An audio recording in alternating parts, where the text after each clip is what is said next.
Ever wonder how words really work? Like below the surface. We're about to find out.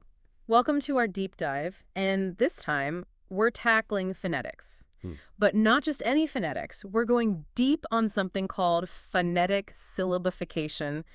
And luckily, I've got an expert to break it all down. Happy to be here. So before we jump into the nitty-gritty, remind us, what's phonetics again? Phonetics is like, imagine taking a word apart, piece by piece. Okay.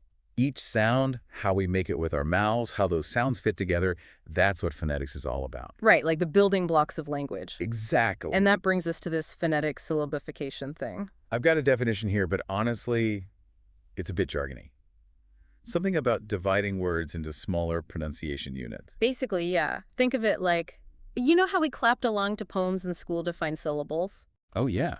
This is like that, but way more precise. We're talking about the actual beats of spoken language. So it's more than just like sounding out words. It's about the rhythm. Absolutely. It's about how we naturally chunk those sounds together when we speak. Take a word like, are you ready for this?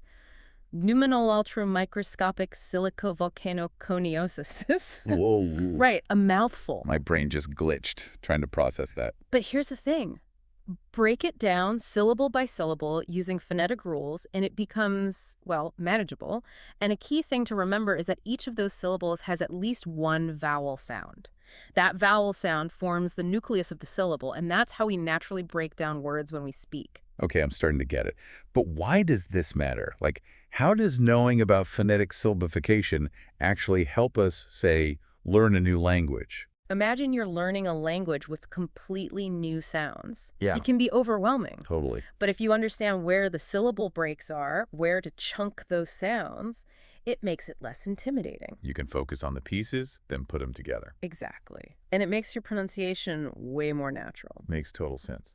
You know, I've come across this idea of using colors to help with pronunciation. Is that connected to all of this? Yeah, one of the sources we have actually mentioned that. It's all about visual learning. So, like, if I see different colors, my brain remembers the sounds better.